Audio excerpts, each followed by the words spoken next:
These are 19 classic Hollywood actresses who posed for Playboy magazine, turning what could have been career-ending scandals into iconic moments that defined an era. From Marilyn Monroe's legendary first issue to Farrah Fawcett's record-breaking pictorial, these women challenged taboos and changed the entertainment industry forever. December 1953 saw Hugh Hefner launch Playboy from his Hyde Park kitchen in Chicago, with exactly $8,000. Cobbled together from $1,000 his brother loaned him, another $1,000 from his mother, and $600 he borrowed from a bank using his furniture as collateral. That first issue, which Hefner left undated because he wasn't sure there'd be a second one, moved over 50,000 copies at 50 cents apiece. What started as one man's risky gamble would pull in some of Hollywood's biggest stars. Marilyn Monroe graced the very first issue of Playboy in December 1953. But here's what catches most people off guard. She never actually posed for the magazine. The nude photograph that made Hefner's fortune came from a 1949 shoot by photographer Tom Kelly back when Monroe was scraping by as a struggling actress who needed money for a car payment, and Kelly handed her $50 for the session. Fall of 1953 rolled around, and Hefner purchased the rights to those photos for $500 from a Chicago area calendar company. Monroe never gave consent to Playboy's use and never saw a penny from Hefner. The magazine's cover showed her fully clothed, sitting on an elephant, while the centerfold featured the nude calendar shot that would become legendary. What could have destroyed her career instead launched it into the stratosphere. By the time that first issue hit newsstands, Monroe was already starring in major hits like Niagara, Gentlemen Prefer Blondes, and How to Marry a Millionaire. When the Playboy issue came out, she publicly admitted the photos were of her, and the response shocked everyone who expected scandal. Monroe's own words tell the story. The fans, my public, cheered when I admitted it was me, and that calendar and that Playboy first issue publicity helped my career. Monroe would appear on Playboy covers 22 times across 13 countries, which made her one of the magazine's most enduring icons. Hefner remained obsessed with her throughout his life and bought the crypt next to hers at Westwood Village Memorial Park Cemetery in 1992 for $75,000, despite the fact that the two had never met in person. Following Monroe's success, other blonde bombshells saw Playboy as a platform for stardom. Jayne Mansfield became Playmate of the Month in February 1955, launching a career built on publicity stunts and strategic wardrobe malfunctions. Measurements of 40D2136 earned her nicknames like the Cleavage Queen and the Queen of Sex and Bosom, and Billy Graham once quipped that this country knew more about Jayne Mansfield's statistics than the Second Commandment. Mansfield's most famous moment came at a 1957 dinner at Romanoff's restaurant in Beverly Hills, held to welcome Sophia Loren to Hollywood. Mansfield wore a backless pink satin dress with a deep plunging neckline and no bra, which created a photograph showing Loren staring directly at Mansfield's exposed breasts. Years later, Loren explained what everyone saw on her face. I'm staring at her nipples because I am afraid they are about to come onto my plate. In my face, you can see the fear. Mansfield appeared in Playboy multiple times, and the June 1963 issue featuring nude shots actually got Hugh Hefner arrested for promoting obscene literature. Mansfield's life ended tragically in a car accident on the 28th of June 1967 at age 34. And despite rumors that circulated for years, she was not decapitated. Mamie Van Doren, Universal Studios' answer to Marilyn Monroe, posed for Playboy twice in 1963, never as an official playmate, but in pictorials designed to promote her B-movies. With self-described measurements of 38DD 2636, she appeared in films like High School Confidential and Three Nuts in Search of a Bolt. Van Doren dated Howard Hughes, who reportedly opened their first conversation by asking if she was a virgin. While American bombshells dominated the early issues, European actresses brought a different kind of glamour to Playboy's pages. Brigitte Bardot, the French actress who revolutionized how women were depicted in 1952nd cinema, appeared in Playboy's December 1962 issue after her breakthrough role in And God Created Woman in 1956. Directed by Roger Vadim, had already made her an international sensation. At 16, she'd become the most famous cover girl in Paris, and she popularized both the bikini and the beehive hairstyle throughout the 1,950 seconds. Bardot posed again for Playboy in 1974 to celebrate her 40th birthday, just 1 year after she retired from acting at age 39, calling it a way to get out elegantly. She passed away in December 2025 at age 91. Catherine Deneuve, another French actress who would become a national symbol of France, first posed nude for Playboy in 1963, and then again in 1965.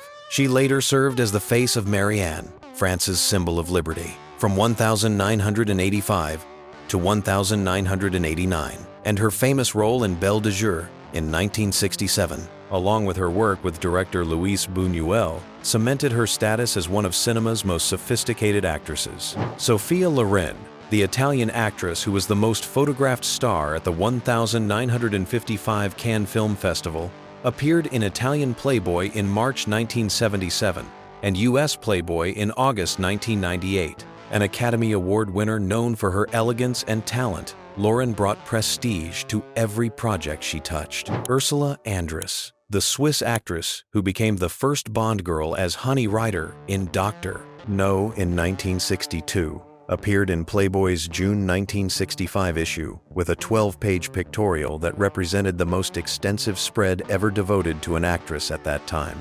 Her iconic white bikini scene in the Bond film became so famous that the bikini sold at auction in 2001 for £41,125. When asked why she agreed to pose for Playboy, Andress replied with just 3 words: "Because I'm beautiful." She earned the nickname Ursula Undress for appearing nude or semi-nude in nearly all her films between 1969 and 1979. Not every actress chose to appear in Playboy willingly. Jane Fonda appeared in the August 1966 issue in paparazzi shots taken on the set of her film The Game Is Over in France, and she immediately sued the magazine for publishing without her consent. Despite the controversy, Fonda later agreed to a Playboy interview with her husband Tom Hayden in April 1974, though this time everything happened on her own terms. Madonna's appearance in the September 1985 issue tells a similar story. The magazine published 14 pages of black and white photos shot between 1979 and 1980, when she was a struggling teenage model in New York, and photographer Martin Schreiber sold the photos without her permission after she became famous. Both Playboy and Penthouse, which also published unauthorized photos, saw their issues rank among the top 10 best-selling of all time, with the September 1985 Playboy alone selling close to 1 million copies. At Live Aid on the 13th of July, 1985, before 1.9 billion viewers worldwide, Madonna was introduced by Bette Midler and told the massive audience, "I ain't taking off shit today." That line got one of the biggest laughs of the entire event. Charlize Theron's May 1999 Playboy cover featured photos taken years earlier when she was an unknown model. After she became famous, the magazine published them without her consent, and she sued, then later won an Academy Award for Monster in 2003, proving that even unauthorized Playboy appearances couldn't derail a determined actress. October 1978 saw Dolly Parton become the first country singer to pose for Playboy, but she did it on her own terms. At age 32, she appeared on the cover wearing the iconic Playboy bunny outfit and ears while absolutely refusing to pose nude. Parton's explanation was pure Dolly. "I wouldn't do a layout. I'm not that brave, nor do I look that good." The issue included an extensive interview where Parton discussed her career and her approach to her public image. She even incorporated the Playboy appearance into her stage act, singing, "I was exposed to art, but being green got exposed in Playboy magazine." In 2020, at age 74, Parton said she wanted to recreate the cover at 75, and true to her word, she did exactly that in 2021 for her husband Carl Thomas Dean's birthday.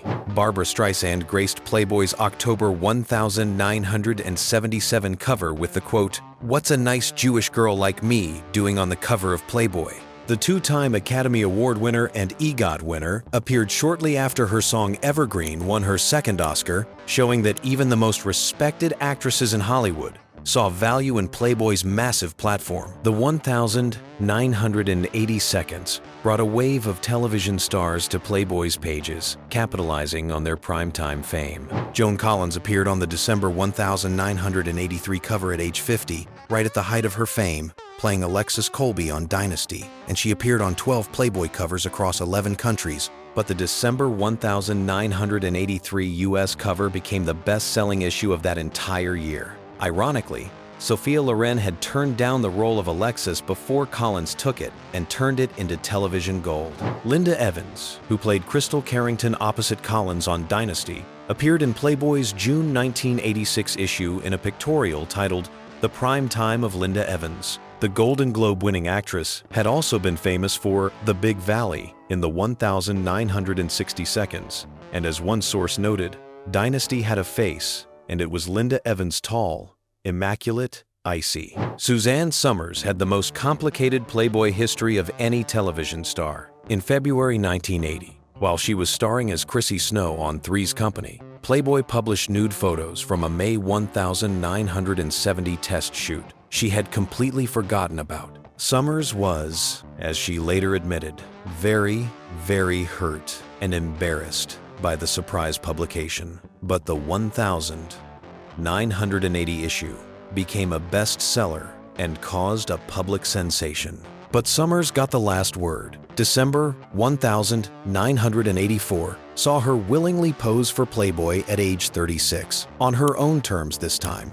Having left Three's Company in 1981 due to a contract dispute, she explained her decision this way: "I felt that if I were ever going to pose, this would be the time." Her husband and manager, Alan Hamill, who had been furious about the 1,980 publication, supported her decision when she made it herself. Some actresses posed at the peak of their beauty and fame, creating pictorials that became instant classics. Raquel Welch, famous for her doe-skin bikini in 1,000,000 Years BC in 1966, appeared in Playboy's December 1979 issue. Hugh Hefner called her one of the last of the classic sex symbols, and Playboy ranked her number 3 on their 100 sexiest stars of the 20th century list. Welch never did a fully nude shoot though, maintaining control over her image throughout her career. Kim Novak, Alfred Hitchcock's mysterious star from Vertigo in 1958, posed At Home with Kim for Playboy's February 1965 issue.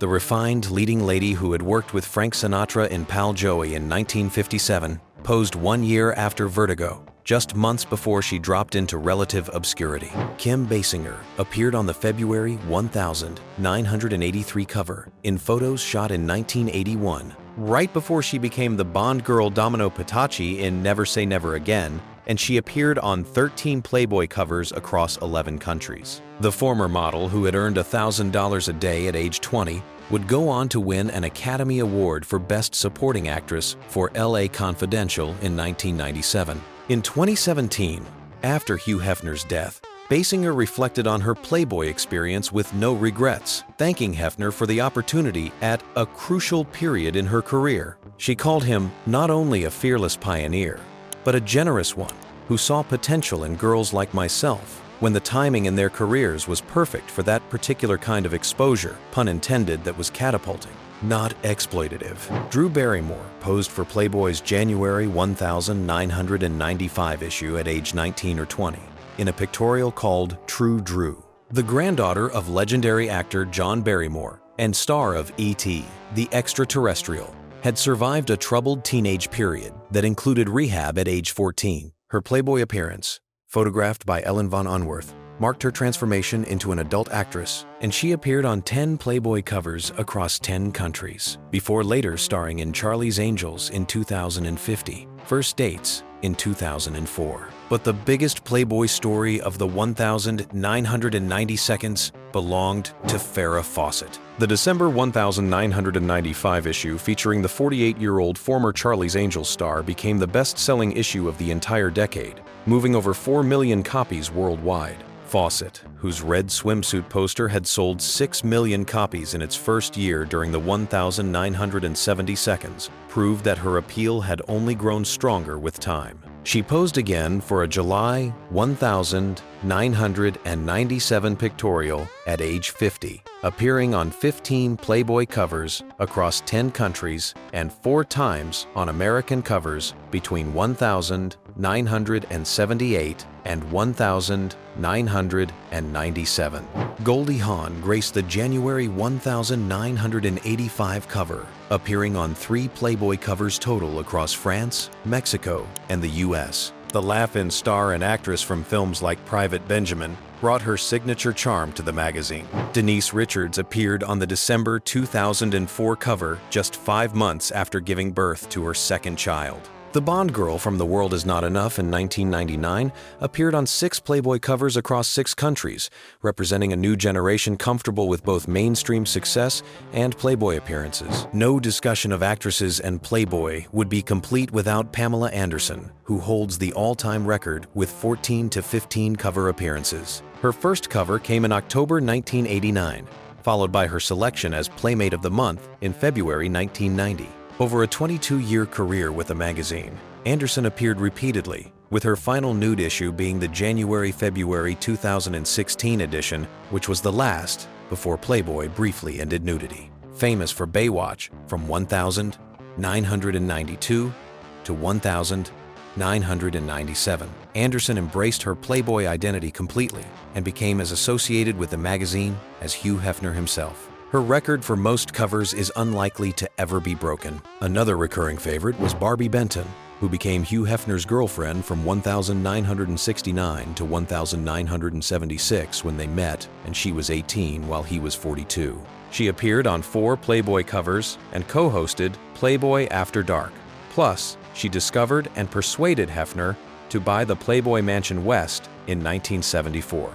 Hefner proposed marriage to her 4 times, but she declined all his proposals. And when they first met, and she told him she'd never dated anyone over 24, Hefner reportedly replied that neither had he. These 19 actresses, along with the many others who posed for Playboy during Hollywood's golden age, didn't just take their clothes off for a magazine. They challenged the rigid morality of their era, took control of their public images, and proved that sexuality and respectability weren't mutually exclusive. Marilyn Monroe's $50 photo shoot helped launch a magazine that would sell over 4 million copies in a single issue 4 decades later, when Farrah Fawcett posed at age 48. From the blonde bombshells of the 1,950 seconds to the sophisticated Europeans of the 1,960 seconds. From the television stars of the 1,980 seconds to the supermodels and bombshells of the 1,990 seconds, these women understood something fundamental about their bodies, their careers, and their choices. Some posed willingly and proudly, like Ursula Andress, declaring, "Because I'm beautiful," while others, like Jane Fonda and Madonna, had their images used without consent and fought back. Still others, like Dolly Parton, negotiated their own terms and drew their own boundaries. The numbers tell the story of their impact. Hugh Hefner's $8,000 gamble in his Chicago kitchen grew into a cultural empire that attracted Academy Award winners, international sex symbols, television icons, and musical legends. These weren't desperate actresses trying to save failing careers, but powerful women at the height of their fame who understood the value of controlling their own narratives. Whether they posed at 19 like Drew Barrymore, or at 55 like Nancy Sinatra, whether they appeared willingly or fought unauthorized publications in court, these actresses changed the conversation about women, sexuality, and power in Hollywood. And in doing so, they created some of the most iconic images in entertainment history.